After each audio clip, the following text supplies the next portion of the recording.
Évangile de Jean, chapitre 20. Le premier jour de la semaine, Marie de Magdala se rendit au sépulcre dès le matin, comme il faisait encore obscur, et qu'elle vit que la pierre était ôtée du sépulcre. Elle courut vers Simon-Pierre et vers l'autre disciple que Jésus aimait, et leur dit : « Ils ont enlevé du sépulcre le Seigneur, et nous ne savons où ils l'ont mis. » Pierre et l'autre disciple sortirent, et ils allèrent au sépulcre. Ils couraient tous deux ensemble, mais l'autre disciple courut plus vite que Pierre, et arriva le premier au sépulcre. S'étant baissé, il vit les bandes qui étaient à terre. Cependant, il n'entra pas. Simon-Pierre, qui le suivait, arriva et entra dans le sépulcre. Il vit les bandes qui étaient à terre, et le linge qu'on avait mis sur la tête de Jésus, non pas avec les bandes, mais plié dans un lieu à part. Alors l'autre disciple, qui était arrivé le premier au sépulcre, entra aussi, et il vit, et il crut. Car il ne comprenait pas encore que, selon l'Écriture, Jésus devait ressusciter des morts. Et les disciples s'en retournèrent chez eux. Cependant Marie se tenait dehors, près du sépulcre, et pleurait. Comme elle pleurait, elle se baissa pour regarder dans le sépulcre, et elle vit deux anges vêtus de blanc, assis à la place où avait été couché le corps de Jésus, l'un à la tête, l'autre aux pieds. Ils lui dirent : « Femme, pourquoi pleures-tu ? » Elle leur répondit : « Parce qu'ils ont enlevé mon Seigneur, et je ne sais où ils l'ont mis. » En disant cela, elle se retourna, et elle vit Jésus debout, mais elle ne savait pas que c'était Jésus. Jésus lui dit : « Femme, pourquoi pleures-tu ? Qui cherches-tu ? » Elle, pensant que c'était le jardinier, lui dit : « Seigneur, si c'est toi qui l'as emporté, dis-moi où tu l'as mis, et je le prendrai. »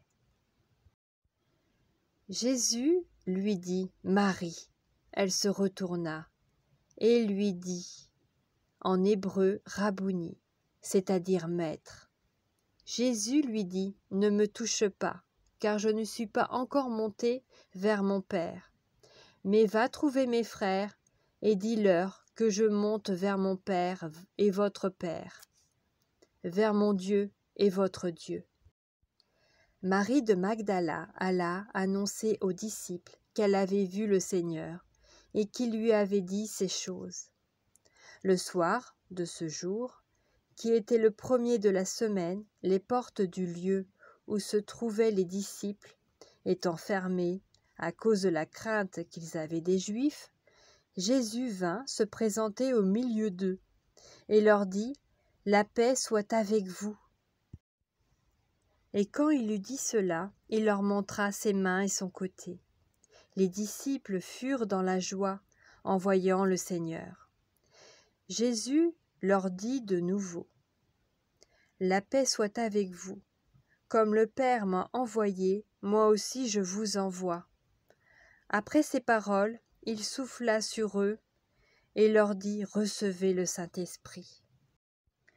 Ceux à qui vous pardonnerez les péchés, ils leur seront pardonnés, et à ceux à qui vous les retiendrez, ils leur seront retenus. » Thomas, appelé Didyme, l'un des 12, n'était pas avec eux lorsque Jésus vint.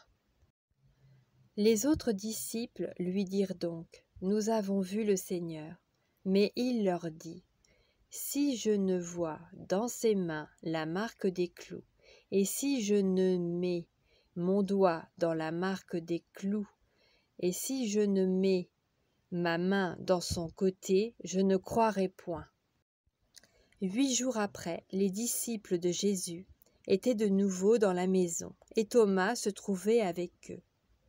Jésus vint, les portes étant fermées, se présenta au milieu d'eux, et dit « La paix soit avec vous ».